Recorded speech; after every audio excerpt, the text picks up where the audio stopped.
নদিয়ার কৃষ্ণনগরে একটি রক্তদান শিবিরে বিশেষ অতিথি হিসেবে এসেছিলেন বিজেপি সাংসদ এবং কেন্দ্রীয় জাহাজ প্রতিমন্ত্রী শান্তনু ঠাকুর। আজ তিনি রক্তদান শিবিরে এসে মঞ্চ থেকে আরজিকর প্রসঙ্গে মন্তব্য রাখেন।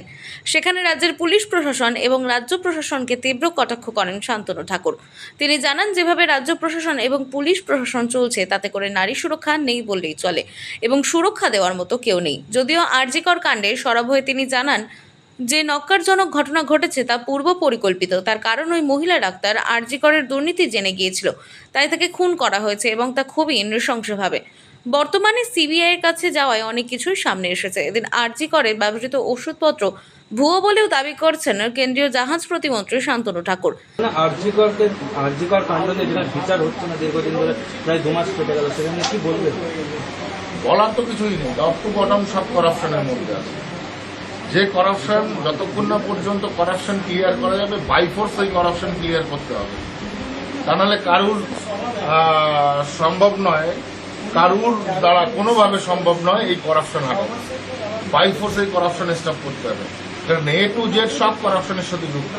পুলিশ প্রশাসন করাপশনের সাথে যুক্ত, সিভিল অ্যাডমিনিস্ট্রেশন করাপশনের সাথে যুক্ত। অর্থাৎ যে রাজ্যে টোটাল করাপশনের মধ্যে ডুবে আছে তাকে আপনি কি করে চেঞ্জ করাবেন? বাই ফোর্স ছাড়া। যদিও রাজ্যের বন্যা পরিস্থিতি নিয়ে শান্তনু ঠাকুরকে প্রশ্ন করলে তিনি বলেন, যে কোনো ব্যারেজে ব্রিজিং করতে গেলে রাজ্য সরকারের অনুমতি দরকার হয়। রাজ্য সরকার যদি অনুমতি না দেয় তাহলে কি করে ড্রেজিং করা হবে? আর তার কারণেই প্রাকৃতিক দুর্যোগে বন্যা পরিস্থিতি হচ্ছে এ রাজ্যে। প্লাবিত হচ্ছে বিভিন্ন এলাকা। অনেকের অভিযোগ কেন্দ্রীয় সরকার সেইভাবে ড্রেজিং করালে এই সমস্যাটা হতো না। এ ব্যাপারে কি বলবেন? কেন্দ্রীয় সরকার ড্রেজিং করতে গেলে রাজ্য সরকারের এনওসি দরকার পড়ে, নো অবজেকশন সার্টিফিকেট। উড়ে এসে জুড়ে বসা যায় না। তাহলে রাজ্য সরকার মানুষ ভোট দিয়ে তৈরি করলো কেন? ইনল্যান্ড ওয়াটারওয়েজ যেটা জাতীয় জলমার্গ হলে মানুষ অনেক উপকৃত হবে। কেননা আমরা দেখেছি শুধু সাগরের পাশে যে স্টেটগুলো আছে সেই তারাই জলের সুবিধা নেই, কিন্তু বিগত 150-200 বছর ধরে নদীর ড্রেজিং না করতে করতে নদীর যে নাব্যতা সেটা হারিয়েছে। যে কারণে ইনল্যান্ড ওয়াটারওয়েজের মাধ্যমে হিন্টারল্যান্ডগুলোতে যে অভ্যন্তরীণ বাণিজ্য করা যায়, অভ্যন্তরীণ যাতায়াত ব্যবস্থা করা যায়, সেই ব্যাপারগুলো মানুষ ভুলে গেছে। এখন কেন্দ্রীয় সরকারের ঠিক আছে যে উদ্যোগ আছে, সেই উদ্যোগের মাধ্যমে আমরা যেমন ইনল্যান্ড ওয়াটারওয়ে 1 যেটা গঙ্গা আছে, তাতে আমরা 60টা প্রজেক্ট করছি। তার মধ্যে রোপ্যাক্স, জেটি, ঠিক আছে, তারপরে বিভিন্ন ধরনের টার্মিনাল, এগুলো তৈরি করা হচ্ছে।